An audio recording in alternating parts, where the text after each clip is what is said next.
Hello, everyone, and welcome to Office Hours with the Meter Environment team. Today's session will focus on how to choose the right weather station for your application, and we're shooting for about 30 to 40 minutes of Q&A with our experts, Jeff Ritter and Chris Chambers, whom I'll introduce in just a moment. But before we start, one housekeeping item.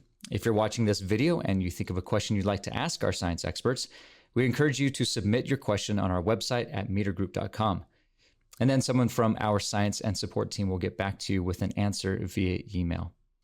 All right, with that out of the way, let's get started. Today, our panelists are application specialists, Jeff Ritter and Chris Chambers. Jeff Ritter is the product manager for plant canopy and atmospheric monitoring instrumentation here at Meter. He earned his master's degree in plant physiology from Washington State University, where his research focused on leaf-level gas exchange and the impact of plant biochemistry on the measurement of the global carbon cycle. Prior to working at Meter, he held a research faculty position at Washington State University in the Department of Crop and Soil Sciences. Chris Chambers operates as the Environment Support Manager and the Soil Moisture Sensor Product Manager at Meter. He specializes in ecology and plant physiology and has over 15 years of experience helping researchers measure the soil-plant atmosphere continuum. So, thanks for joining us, guys. Happy to be here, Brad. Hi, Jeff. How's it going, Chris? Good to see you over here. First question here, how do you define the sweet spot on the price-performance maintenance continuum for different industries? Say, for instance, agriculture or aviation, etc. Yeah, Chris, I'm interested to get your thoughts on that. I've got some experience with this, but I'm interested to see what you think. I think there's one descriptor missing from that price-performance maintenance, and I think that's risk, right? And the risk of having low quality data or no data at all from unreliable weather stations or mistransmissions. And you can look at it, you can kind of put it in the context of those examples at the end of agriculture versus aviation.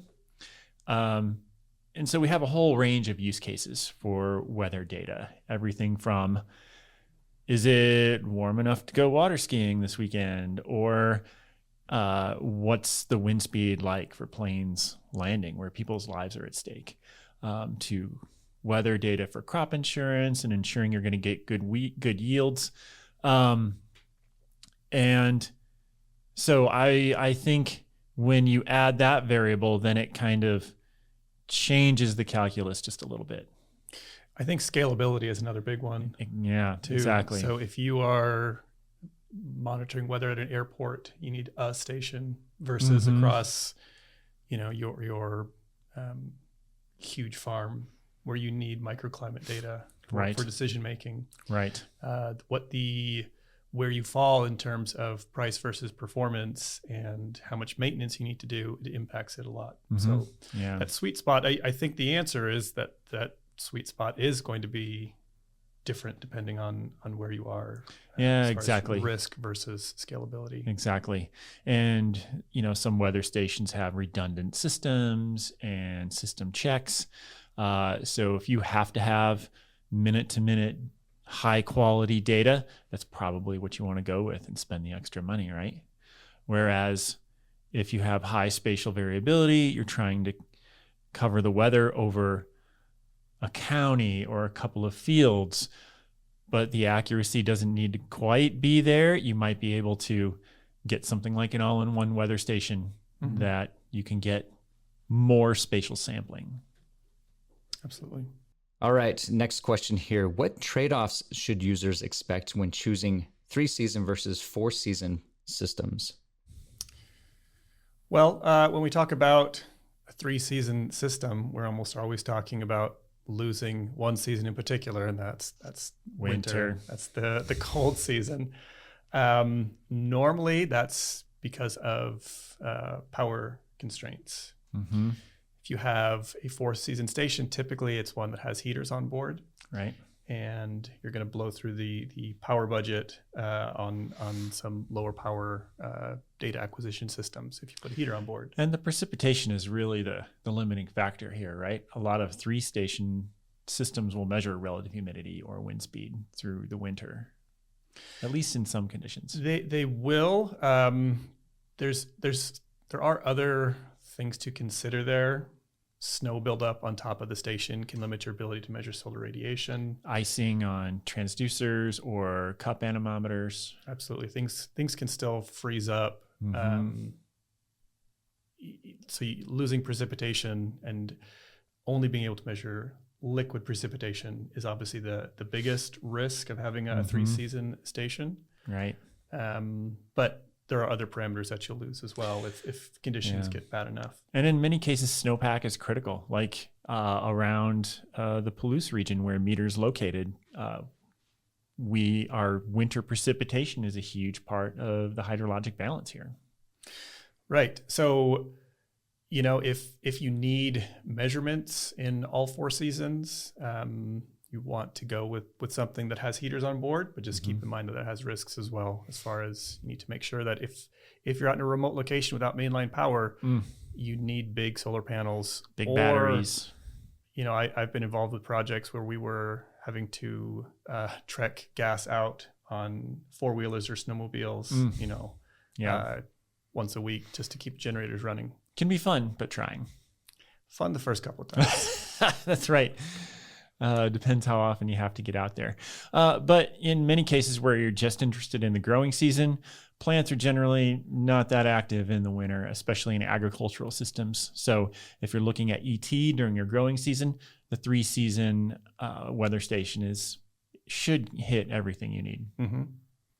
Next question. Can you describe use cases or an example where low, medium, or high grade stations are most appropriate? Sure. I think when we talk about, I'm not sure I love calling something a low grade station, but there's definitely stations that are more designed for hobbyists, more designed to measure weather on your back patio. And there's nothing wrong with that. I think it's great to have people interested in weather, and there's a whole range even of hobbyist stations where you can get ones that are $20, at any big box store to, even some hobbyist stations can be several $100s. You have some Wi-Fi so that you get a console inside your house and, not rely on your local weather station. Yeah, even for some folks who get really into gardening, you can use it for some decision-making applications there. I think, though, once you get into research or commercial applications is when you kind of need to make that next step up to, something that's more reliable. And I think reliability is the biggest thing that separates these different categories. And some sensor specs for accuracy. Yeah. So reliability of the data and reliability of the sensor surviving in the elements. And so that's the question that you always need to answer is how critical are these data that I have them coming in all the time? Right. What are the practical system limitations of all-in-one stations compared to more modular setups? Yeah, and in many cases, it kind of depends on the standards. The standards are a great example of this, right? If you look at World Meteorological Organization standards, the technology has gotten a bit ahead of the standards. So a lot of those standards are designed for modular stations. And I've heard that they're developing new standards for like a new class of all-in-one weather station, but how there's development goes. There's movement there towards our standards, but there's always going to be a little bit of reticence for the adoption of something, a new set of standards until a lot of data has been collected.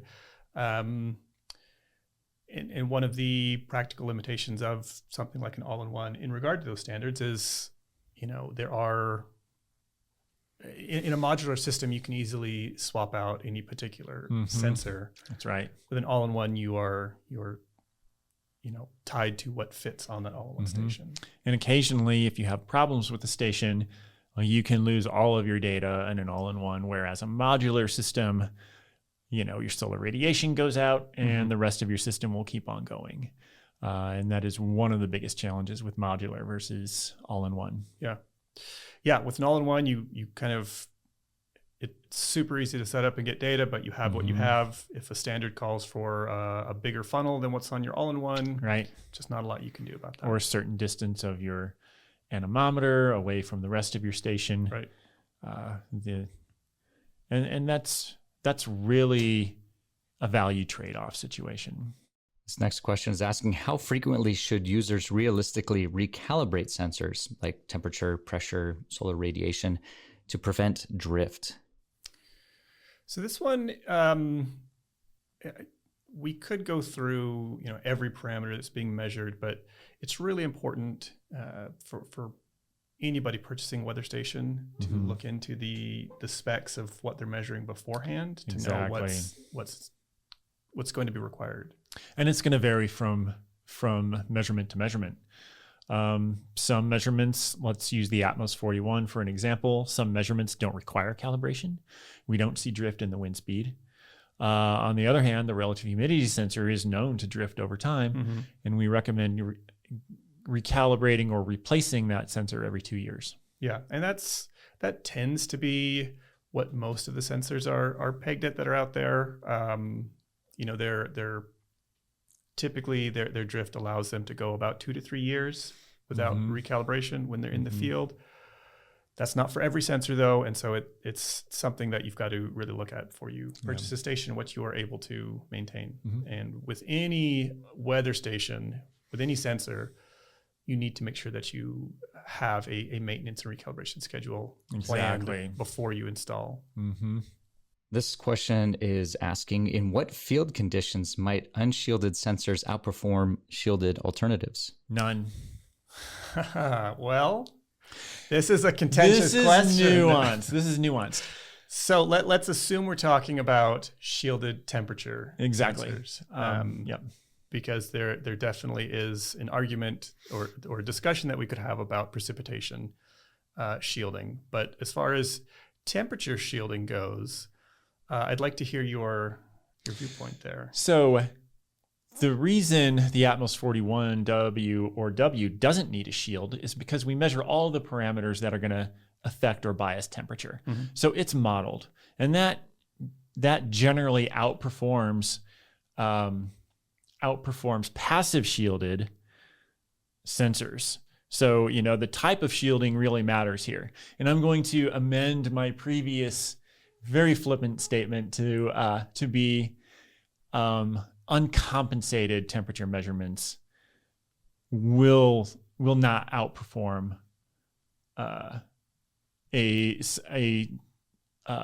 some system that compensates for solar radiation on temperature sensors. I think part of something that we run into a lot is what we consider truth. And so in this case, the reference that you use is an aspirated shielded temperature sensor. So if we call that our reference, there's no way that you can ever outperform your reference in these studies. And it is pretty much the gold standard. It is the gold standard from the physics point of view. So as far as a gold standard goes, the aspirated shield temperature sensor is going to be your best bet, except in cases where power is an issue. Yep. Also, if that fan stops running in low wind conditions, you actually get less air movement through that sort of a shield than a passive shield. If something plugs up those holes, an aspirated shield can actually be worse because it allows less airflow through. But under standard conditions where the aspiration is performing well, that's going to be your best bet. What we've seen with something like an energy balance corrected temperature measurement like the Atmos 41, it actually outperforms.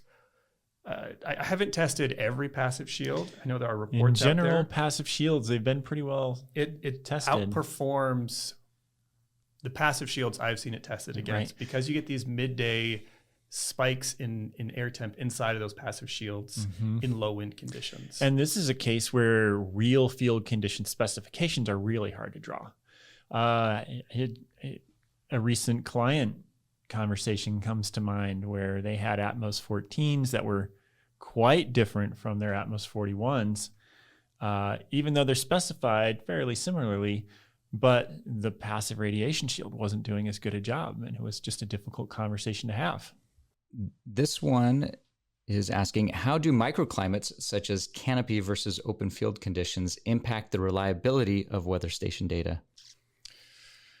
So this comes down to what you consider reliable? What are you trying to measure? Because if you are trying to measure the microclimate, then putting it out away from that is you're not getting reliable data. If you are relying on weather data from a National Weather Service station at the airport a couple miles away, you're missing out on what you're actually looking at. So it really comes down to what question are you asking? Exactly. And the reliability of the weather station isn't really impacted, as long as it's functioning properly. The weather, the measurements, the temperature, the wind speed, they are what they are. It's just you might not be measuring the actual weather. Right.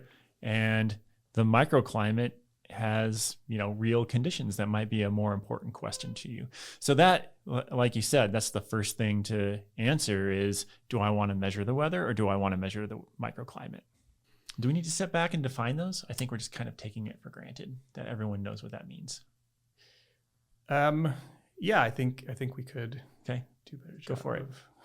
Get it done. So there is a microclimate is just what it sounds like, where if you have this in a hole in the ground because there's an animal that lives there and you want to know the weather that animal experiences, that's where you need to have a weather station, is in that hole in the ground with the animal. But that doesn't tell you a lot about how weather is impacting things at your county level or something else. And so being able to understand how to site a station for a microclimate is very different versus citing it to be representative for a wide area. Yeah, and this is kind of easier just to, I think you can kind of intuitively describe it by, okay, we've got the station in a forest. Are we measuring microclimate or weather? Are you asking me? Yeah, yes. You're measuring the microclimate of that forest. Microclimate. Let's see, a park inside a city. Are we measuring microclimate or weather? Depends on the park. Ooh, so a weather station, we want to have 2 meters above the ground, right? If it's an all-in-one station, you want to have that 2 meters above the ground. Yep. And if it's not an all-in-one, follow the WMO standards for how to place those different sensors, because there are standards for each sensor. And you want it to be away from any of those influences like trees or buildings, so that it's actually up kind of getting the broader. Yeah, and there are guidelines for that too. Yeah. And so depending on which standards you want to go by, if you are going with World Meteorological Organization, they've got standards for how far to be away from obstructions. ASABE's similar, but they go into more depth as to, for what measurements you're making, what sort of obstruction distance you need. So, and that's the Society for Biological Engineers, right? Okay. How do you recommend combining in-field stations with regional virtual weather models?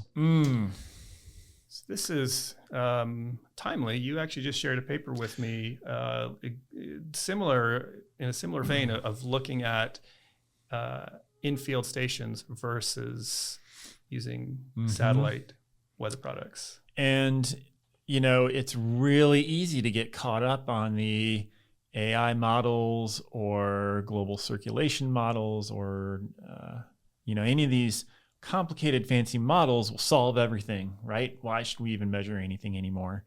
And there can be large differences between virtual weather products and the actual conditions at any given site. It depends some on the variables. It depends a lot on the distance away from the station that the virtual weather models are generated from. And, just for some examples, temperature is actually fairly good. You can get probably get a good virtual weather product for temperature. That's going to be pretty close for where you are. Precipitation, probably not so much. The variability in precipitation is so high and depends on so many things. Shotgun pattern, maybe? Yeah, and I think infield stations, I think gridded weather products can be very powerful. You can scale to levels that would be nearly impossible for most in-field data collection projects. Right. But I think you always need to have boots on the ground in some way to do ground truthing. Mm-hmm. I think it's important that even as students are coming up now who are working almost entirely in virtual weather station products, that they have experience installing and working with real in-field data, because it's so important for correcting biases, validating models. Validating your models, absolutely.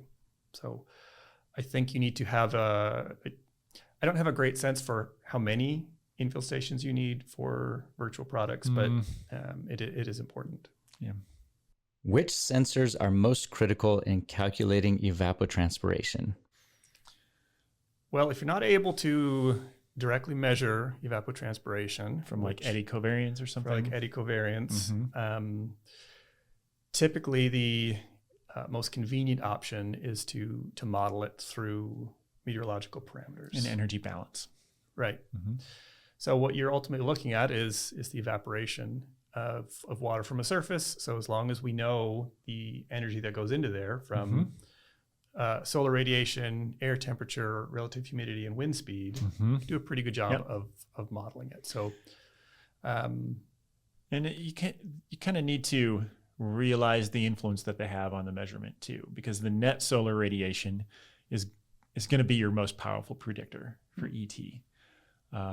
And so that's something where you probably want to have a really good sensor there, or realize the limitations when you're using just detected incoming shortwave and then trying to model net radiation. Yeah, and that's a pretty common way that this is done. So the Food and Agriculture Organization, paper 56 spells that out. Yeah. Is that what FAO stands for? That's FAO 56. Yeah. Great. So that's spelled out in there, how you actually model net radiation from incoming shortwave radiation, with the understanding that that is limited to a specific surface type. So you can't, for example, take that and go model ET over a parking lot. That's right. It's not just the measurements that you're taking, it's also the assumptions that are in the model that you should take a look at. Some are I think they're both well-watered canopies, right? For the reference evapotranspiration. Fully closed, well-watered. Fully closed. That's right. And be mindful of where your real-world conditions might not line up with the assumptions in the model.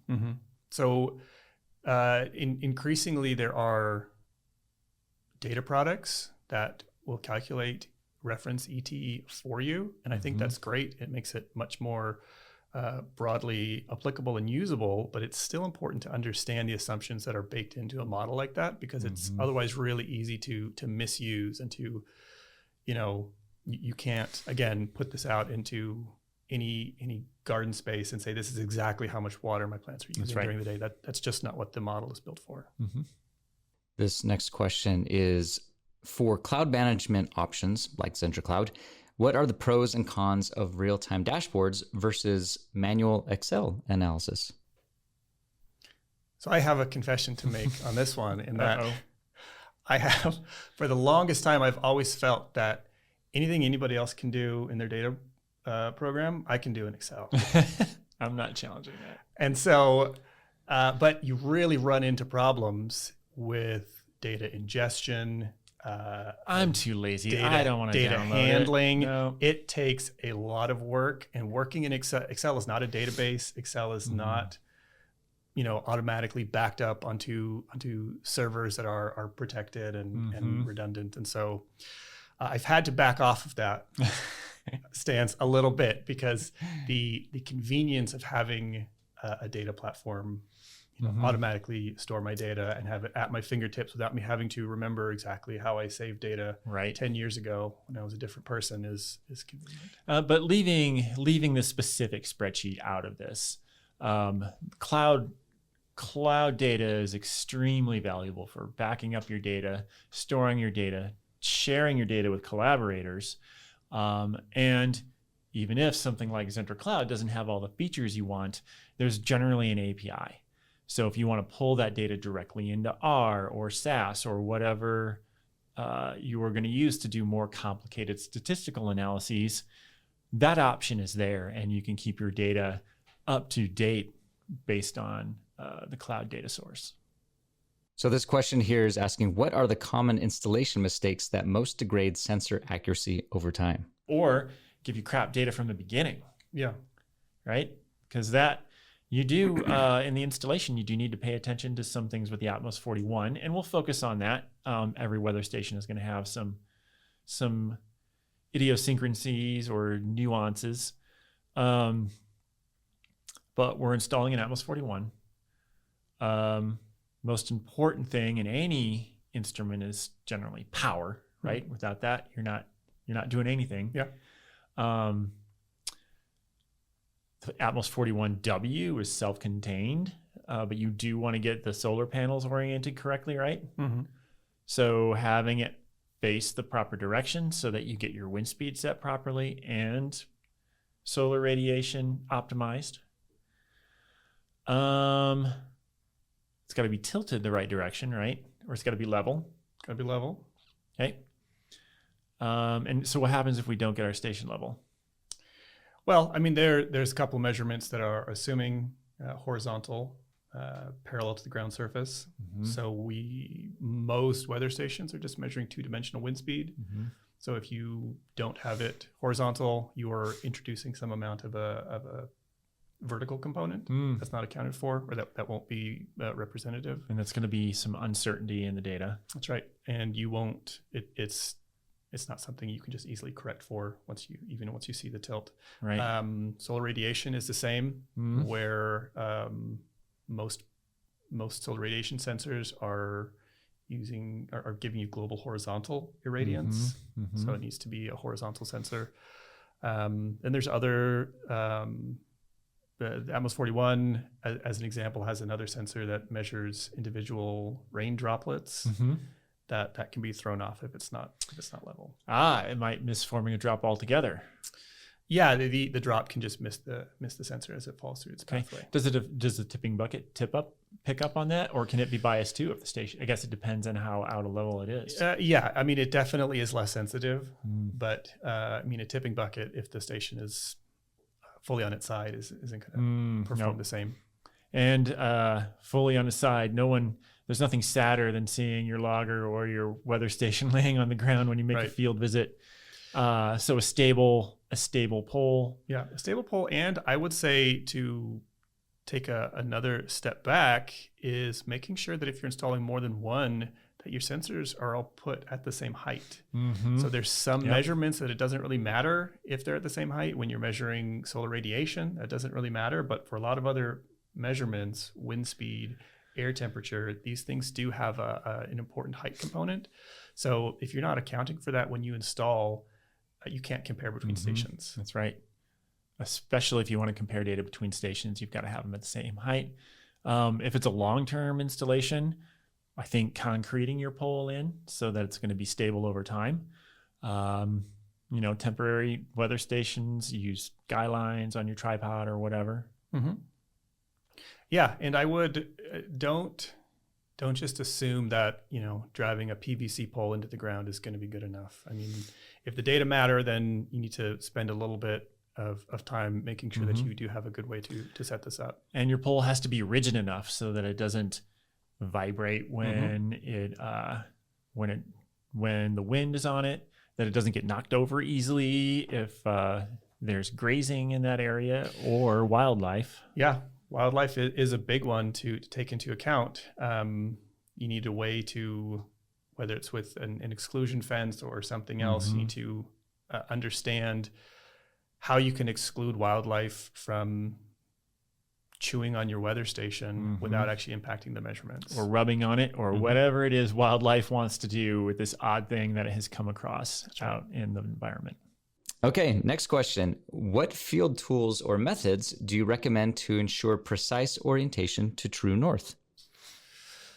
True north is the key here. True north is important, but so if you're going to actually do this yourself, you're going to need a compass, and you're going to need to know what the magnetic declination is for wherever you are, with the understanding that that magnetic declination does change slowly over time. And compasses have uncertainty too. Like I've got a pretty nice forestry compass from that stage in my life, and it's, plus or minus, I think 2 degrees. So the easier way, typically, that tends to get pretty good results, is that if you have a phone that has a compass app on it, it probably has an option to set to true north. So what I found is that most of them are defaulted to measuring to magnetic north. Which is pretty useless. So look for that setting in your phone and change it. Typically, there's a setting in your phone to set that to true north. And then that's, for somebody like me who's not an expert at orienteering, it's probably better than what I would be able to do myself when I'm out there in the wild. So, what are the most effective deterrents to prevent birds from nesting on anemometers or rain gauges? Jeff, what's the weirdest / grossest thing you've ever found in a rain gauge when you're cleaning out the funnel? I mean, we've seen owl pellets in there before. And so they've got, all the stuff you find in an owl pellet. I found half a mouse before. The hawk sat on the top and the big one, and it's actually grosser than owl pellet, I think, is just bird poop itself. I mean, when they're sitting up there perching, looking out over the landscape, their rear end is hanging into the rain funnel, and so it happens, and that gets clogged up. So using bird deterrents is recommended. We have a bird spike kit for the Atmos 41, and there is a trade-off for it because it does impact solar radiation, right? Yeah, that's the reason why you don't see a bird deterrent on every single weather station, because it does have a small negative impact on the solar radiation data. And it's about 5%, right? Depending on conditions, it can be up to 5% decrease or an increase in error, about 5% at times. But yeah, it just prevents them. It doesn't hurt the birds at all. It's sometimes people refer to it as a bird spike, but really it just prevents them from perching. Yep. All right. This next question is asking which metadata elements, for example, panoramic photos, slope or aspect, ground cover, have you found most critical for reproducibility and future troubleshooting? I am a huge fan of site pictures. I think even if you go out and you just do a visual inspection, you don't think anything's changed, you take a site picture. There's so much data that you can get later. If you are having to do some sort of a QA, QC, having that picture to know what was happening at the time is I'm a big fan of that. Slope aspect are also key, particularly if you're interpreting solar radiation or anything like that. Plant cover is going to be really important. And sometimes you can get some of that information from the site photo too. So you might kill multiple birds with one stone, so to speak. Can you think of any other metadata we might need? No, I think that's right. And sometimes they do play.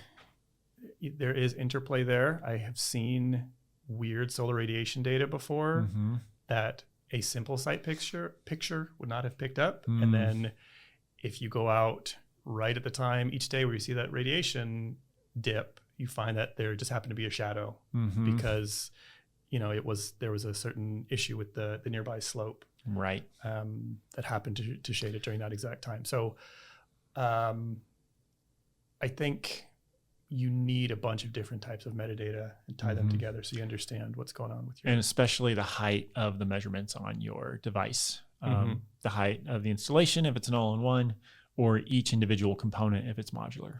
Yeah, I would take a notebook, and anytime it's moved or touched at all, you have whoever's doing that record what they did, when they did it, like date and time, so you can flag those data later if you see any issues. Yep.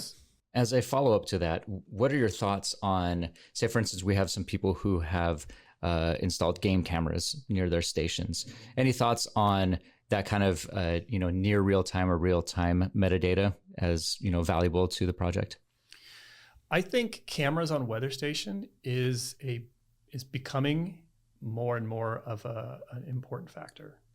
Being able to have near real-time images of what's going on at your site, not just for security, but also for QA, QC. You can use it for, as a phenocam.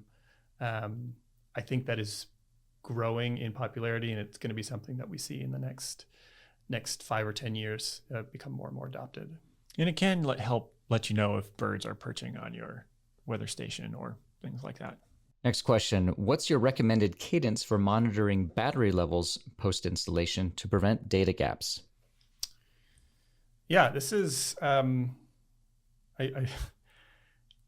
answer from grad school will be very different from it is now, because back then it's, every time you go out there, you've got to check how your batteries are doing, and maybe that's only once every 2 weeks. But to kind of tie it back into data platform, I think that really having something that can alert you if there are issues. That's right. Is hugely important. That's right. So you don't have to check in. I think it's a good idea to check in on your data frequently anyway.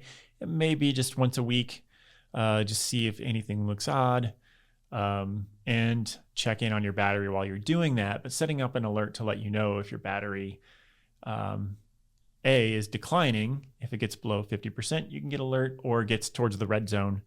And XenterCloud gives you tools to do that. It's one of the really powerful tools that you get out of these data platforms nowadays is the ability for custom alerts. Yep. So they can send you an email or a text, let you know that, once your battery is below 50% or 20%, whatever you set it up, so you can make the trek out and figure out what's going on or replace batteries. Or at least keep an eye on it to know that it needs attention. Yep. This question asks, how do small measurement errors translate into inaccuracies in model implementation? Is there a threshold where error becomes unacceptable? That's a good question, and I could see that being asked in two different contexts, where one, I have a solar radiation sensor that has drifted over time, it's giving me bad data. Yeah. Or is dusty. Or two, I've got my weather station in the wrong location, and all of them are giving me non-representative data. How does that impacting the model? Let's start with say the ET model, because it has some clear variables that we've already talked about today. And just to recap, net radiation is the single most influential variable on that model. So if you have dust or bird poop on your solar radiation sensor and it's reading 15% low, which isn't implausible, that's not a very small error, but it might be difficult to detect since cloud cover can be really variable. Yep. Then that's going to have an outsized underestimation on your ET. Whereas if you're looking at a more typical error in, say, vapor pressure, if you see a 1% to 2% difference in there, vapor pressure is important for the model, but it doesn't have as much influence on the output as, say, solar radiation does. So, a same size error on relative humidity or vapor pressure will have a smaller effect on your model. So the second part of this question, is there a threshold where error becomes unacceptable? And I see it's hard to define that threshold for some models, but for other, it's pretty clear cut. Anytime that your model is influencing decision making. So if you have a model that says, hey, it's now unsafe to be outside, understanding that where that error is going to lead you to make the wrong decision. Right. And in that case, it could be your temperature measurement or your relative humidity measurement, which affects the heat index. Right. When data gaps occur due to maintenance or power outages, what methods are preferred to maintain continuity for downstream models? Data gaps. I hate data gaps. Yeah, it really depends on data gaps and what and for how long. Sometimes if it's a transmission problem, it might catch up a little bit later. So you might have a temporary gap that fills in when the data comes in, which can actually be problematic if you're making real-time decisions. Yeah, I mean, For small gaps in certain parameters, you can do some data interpolation. What about when wind speed goes out on a 2D sonic for precipitation? I mean, if you need data to fill in those gaps, a lot of the time you're left with, pulling from another station and flagging it, or going with environmental averages for the area. And there might be some autocorrelation techniques you could use right up into the outage, depending on the duration. I'm not really qualified to go into any more detail than that, though. I would consult a statistician. Yeah. If you are, especially if it's critical data that you're making decisions using or publishing on, consult somebody who knows what they're talking about. Yep. All right, this question is asking, what calibration or validation steps do you run after deployment to ensure data remain within expected bounds? For example, comparing to nearby stations, etc. We don't really recommend that very much. There are some tests. Do you do things after, other than look at the data and see if they make sense? I mean, I think there are things that you can do. And comparing to nearby stations, again, it depends on what parameter you're looking at. Careful with that. That can be very problematic. Yeah. But when you're at the site, you can do a couple quick things like check solar radiation. Yeah. If you've got a clear sky day, you should expect it to be 600, 800 watts per meter squared, right? Yeah, it depends on the time of year. It depends on the time of year. Temperature is pretty easy to have a... But if you have a historic record of even, something close by in the area, and so you kind of know what to expect as far as extreme weather goes, right? Setting up some sort of alerts to tell you, is this weather station continuously pushing into those extreme weather events? That can tell you that, it doesn't mean it's wrong. It just means that this weather station is either in an area that gets very extreme weather for that region, or there's some bias going on there. So you can set up and lower bounds, just as sanity checks. And then again, there are verification measurements you can make for a lot of parameters. Precipitation has a very good one. Just drip in a known amount of water over a certain measurement, and then you can verify that that's reading accurately. Right. Can you elaborate on how sensors distinguish between shortwave and longwave radiation, and how important it is to account for both when modeling ET? Net radiation is what you need of both shortwave and longwave, right? So the sensors that measure net radiation, though, can get pretty pricey. Shortwave radiation is generally much easier to measure. So when we say net radiation, bear in mind that we are taking the incoming minus the reflected, incoming plus the reflected. Anyway, it accounts for the incoming and the reflected radiation, right? Some people don't like using or don't want to pay the price for a full net radiometer, and so they'll just measure shortwave incoming and model the rest. But you can expect to get some more error using that method than if you measure net radiation. And they both can be measured in essentially the same way if you're using like a thermopile, and it's just differentiated with the filter that they have on there. So this question is asking, in budget limited projects, what are the first accuracy related compromises you'd accept, and which ones should never be sacrificed? I don't know that I would have any never sacrifice categories. Yeah, I think generally, if it's a budget limited project, it's more important to have some data than to have data gaps with highly precise data. So if I was going to sacrifice, it would be probably on sacrificing some precision. But the question comes to, are we looking at specific measurements that we are willing to sacrifice that precision on more than others? Right. We just talked about measuring shortwave incoming radiation versus a net radiometer, and that's kind of the sacrifice we're talking about here.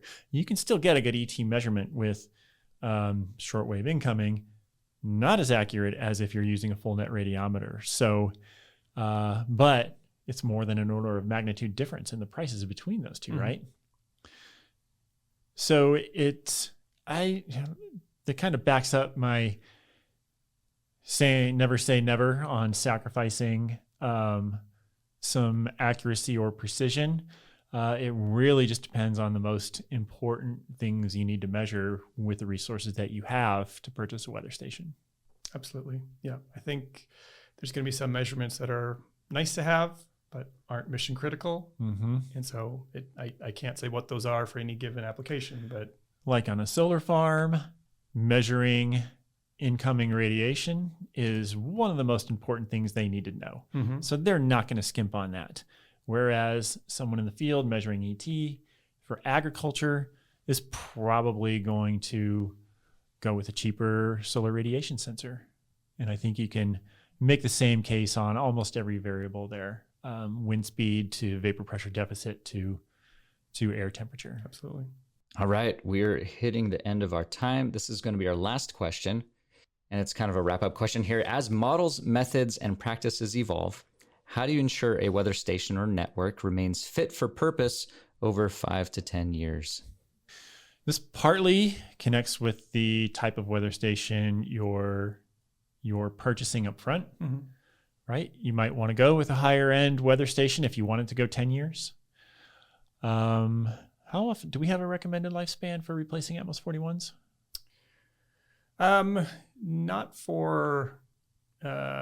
Not exactly, but about 5 to 10 years Mm-hmm. is what we typically see across most applications. It's important to consider, there's no weather station out there that can go 10 years without maintenance. But some common things that people can do to extend the lifespan and the accuracy of their instrument. Follow your maintenance schedule. Absolutely. And I think that's one of the ways that you ensure your network remains fit for purpose long term is getting a weather station that you are able to follow the maintenance schedule on. And it's going to make your trends over time easier to make sense of too. If you have a drifty relative humidity sensor that you don't replace for 4 years, then year 3 and year 4, when you get a new sensor in there, they might look a little bit off. Number 2, cleaning, right? Yep. And you're going to want to clean solar panels. You're going to want to clean your funnel. And especially if there's any agricultural fertilizer added or spray for pesticides, you're going to want to get out there and get that cleaned off. And those things shouldn't be an afterthought. They should not just be accounted for, but they should be planned and budgeted for upfront to know that maintenance takes time and money.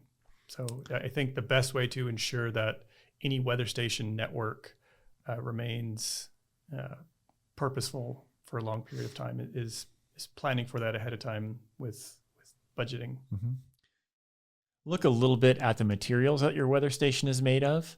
The Atmos 41 is marine grade plastic, molded plastic, which stands up really well to UV.